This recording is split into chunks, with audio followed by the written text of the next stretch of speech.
Arlene, we're back again, and this time I would like to talk to you about because I think your book, Amy's Amazing Adventure, interesting book, and like you said, it's not just for children; Right. it's also for young adults or even older adults, such as myself. And then this book, the book on Visit from Grandma, a little bit younger, but a very interesting book.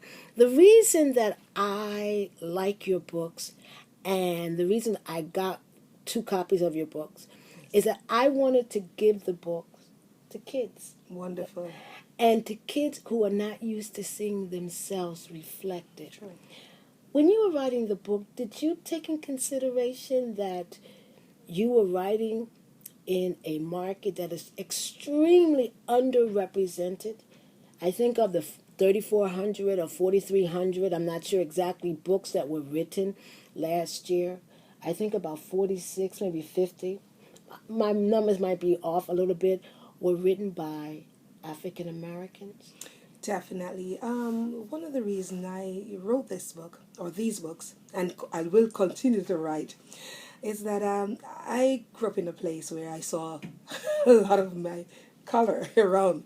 And I've always known that people of color are intelligent, very intelligent. And so when I came to this country, I've always been ambitious. So I came here with ambition. So when I realized that, I didn't realize the statistics until like a week or two ago. I noticed on a program they were saying that we do not have enough Books people of color. and And books. the trouble that they sometimes go through to get those books published. And I decided, well, you know what, thank God I started because I didn't know that. However, when I wrote the book, I wanted also not just my children or my child or my grandchildren, but I wanted to leave a legacy, yes, number one.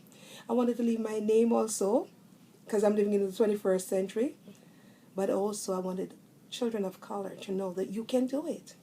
And usually I visit schools and, people are sometimes amazed, oh, you wrote a book? It's an amazement because it's like they're not aware that there are people out there who are really putting this art to work.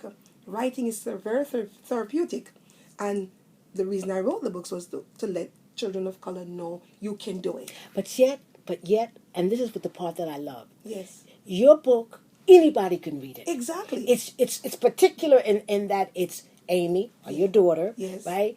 And it's about her Jamaican grandmother coming to visit, Yes. or the other book about going to Jamaica. Yes. But you don't have to be Jamaican to Not like at it. all. Right? Because Not I'm at- not Jamaican. No. You don't have to be black to No, like it. no. It's like Harry Potter. Anybody can look at that and imagine themselves. Exactly. Right? And that means you're taking the particular and make it into the universal. Exactly. And that's magic. Yes. Not everybody can do that. Yes. But when they read your book, they're like, oh, my grandmother was like that. Oh, I wish I had a Definitely. grandmother like that. Definitely. And that must have been, Definitely. that's not the easiest thing to do. Yes. Writing a book so that any child can read it and yes. like it. Exactly. And it's also to create an awareness of the world around them because sometimes children are not allowed to travel. They can't go, or maybe their parents can't afford it. But you know what? You can go Who in your knows? mind. In your mind. In your mind, you can go travel. anywhere. Exactly. I used to go to Egypt all the time to see the really? pharaohs. Well, let me tell you, when Okay. I was a little girl, I really, in my head, I used to imagine going to places like England because, you're always reading Right. about places. And I was like, I'd like to go there. And I've been there 6 times already. Very good. So Very good. it's amazing what books can do for you. Right. What books can do. It can take you places just through reading. Well, I want to tell you, Yes. and I was listening to a program on KQED from San Francisco Public Radio, and they were talking about how African American authors are underrepresented. Yes. And this one person said, well, if you don't like it, then why don't you do your own book?